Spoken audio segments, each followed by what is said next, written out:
बलिदान दिवस को लेकर समाज सेवी डॉक्टर RBN पांडे ने कहा कि हर साल ऐतिहासिक बलिदान दिवस क्यों मनाया जाता है। बलिदान दिवस का आज़ादी के दौर के समय का इतिहास रहा है। 19 अगस्त को बलिया की लोकल छुट्टी रहती है। इस बार पूरे भव्यता के साथ मनाया जाएगा। बलिदान दिवस हर साल जेल का फाटक खुलता है। फाटक के अंदर से निकलते हैं जिलाधिकारी और SP, स्वतंत्रता सेनानी, जनपद के हर पार्टी के लोग और राजकुमार बाग की मूर्ति पर माला अर्पण किया जाता है।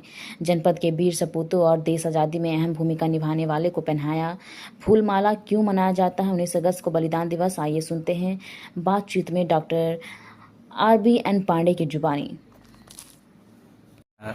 एक परिचय दीजिए पहले। मेरा नाम डॉक्टर RBN पांडे है।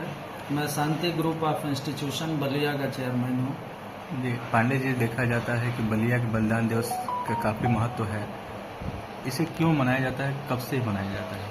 देखिए, पूरे हमारे उत्तर प्रदेश में बलिया ही एक ऐसा जनपद है जो हमारा देश 1947 में आज़ाद हुआ, लेकिन 1942 में ही शेरे बलिया चित्तू पांडे को यहाँ का कलेक्टर अंग्रेजों के द्वारा घोषित कर दिया गया। और 13 अगस्त का वो दिन था जब क्रांतिकारियों का हुजूम लालगंज में इकट्ठा हुआ।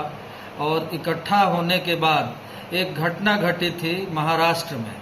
हमारे वीर क्रांतिकारियों को वहाँ गिरफ्तारी हुई थी और उसमें महात्मा गांधी और भी हमारे जो क्रांतिकारी नेता थे वो सभी लोग, महाराष्ट्र का अधिवेशन चल रहा था और उस महाराष्ट्र के अधिवेशन में उनकी गिरफ्तारी वहाँ हुई थी। और गिरफ्तारी के बाद वहाँ से जो चिंगारी उठी, उस बगावत की चिंगारी बलिया में पहुंचा और बलिया से यहाँ के क्रांतिकारियों का हुजूम लालगंज में इकट्ठा हुआ और ये निर्णय लिया गया कि अब जो है हम लोग गुलाम नहीं रहेंगे और आज़ादी के लिए जितना संघर्ष हो सकता है वो करेंगे। 13 अगस्त को हुजूम इकट्ठा हुआ। फिर 14 अगस्त को लालगंज से बहुआरा में वो हुजूम इकट्ठा हुआ और दोकटी में बगावत हुई, दोकटी थाने को फूंका गया। फिर 14 अगस्त को ही ये निर्णय लिया गया कि हम लोग बैरिया थाने पर पहुंचेंगे और बैरिया थाने पर तिरंगा फहराएंगे। 14 अगस्त का वो दिन था जब कौशल किशोर सिंह के नेतृत्व में वहाँ पूरा हुजूम क्रांतिकारियों का हुजूम इकट्ठा हुआ और उसमें तिरंगा फहराने का थाने पर, बैरिया थाने पर तिरंगा फहराने का प्रयास किया जाने लगा। उस प्रयास में वहाँ का जो थानाध्यक्ष था गोली चलवाया और तमाम हमारे क्रांतिकारी शहीद हुए। उन शहीदों की याद में आज भी वहाँ शहीद स्मारक बना हुआ है बैरिया में। उसके बाद फिर वो क्रांति की चिंगारी बलिया तक पहुंची और हमारे क्रांतिकारी बलिया में इकट्ठा होने लगे। 15 अगस्त को ये सूचना यहाँ के वर्तमान जो DM थे जगदीश्वर निगम जी, उन्होंने ये सूचना अंग्रेजों को पहुंचाया और अंग्रेजों को ये बात स्पष्ट रूप से उन्होंने बताया कि अब बलिया को रोक पाना संभव नहीं है, बलिया आज़ादी चाहता है। उसके बाद अंग्रेजों के निर्णय के पश्चात जो है यहाँ से जो क्रांतिकारी नेता हमारे बंद थे, चित्तू पांडे जी, महानंद मिश्रा जी, इन लोगों को जेल से छोड़ा गया और 19 अगस्त को आज़ाद बलिया घोषित कर दिया गया।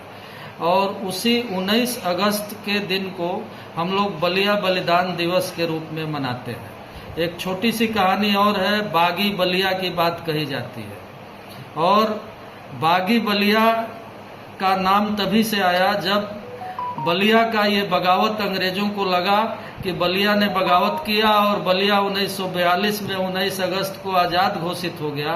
तभी से अंग्रेजों ने ये नाम बलिया के नौजवानों का बागी बलिया के रूप में ये नाम दिया। धनबाद में पहली बार ऐसा स्टील फर्नीचर जो दिखने में भी रॉयल और मजबूती में भी दमदार। Location Nilanchal colony, Saraidhela. यहां मिलता है 18 गेज का 304 ग्रेड स्टील। सिर्फ नाम का नहीं, असली क्वालिटी का दम।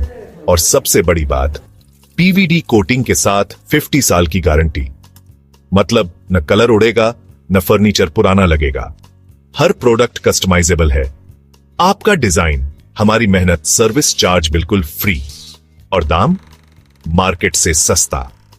अलमारी, टेबल, किचन रैक, जो चाहे वो बनेगा आपके स्टाइल में।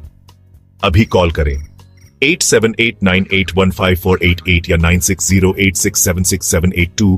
Chanchala steel furniture, Nilanchal colony, Saraidhela. एक बार आइए, देखिए, फिर कहीं और जाने का मन नहीं करेगा।